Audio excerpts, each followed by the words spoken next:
Now, this same storm system was record-setting series of storms that tore through Kentucky and 7 other states as well. Meteorologist Alex Calamia looks at the science behind these devastating tornadoes.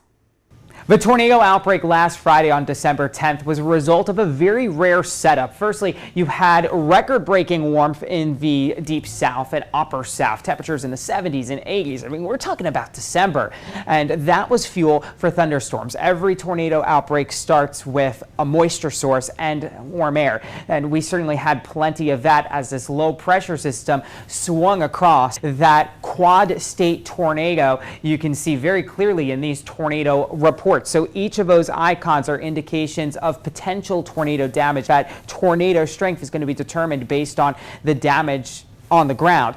Unofficially, this could have been a single tornado that produced over a 200-mile-long path, which means it would have been on the ground for more than 6 hours. If the tornado stayed on the ground continuously for more than 200 miles and wasn't just multiple tornadoes touching and going, well, that's a record then for the longest tornado path that we know of ever to exist. That's very impressive, especially in an area like Kentucky, which we've been talking a lot about because of a tornado damage there. They only average 21 tornadoes each year. Compare that to here in South Carolina, we average 27. So they technically average fewer than we do. And in the month of December, that average is even more impressively small because just like here in South Carolina, Kentucky doesn't average any tornadoes in December. Now, that doesn't mean, of course, that they can't happen because, as you can see, they're kind of right along that belt in the deep south where tornadoes are most common in December. December is typically a very quiet month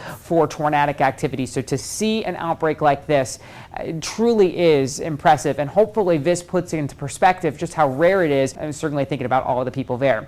For News 19, I'm meteorologist Alex Calamia.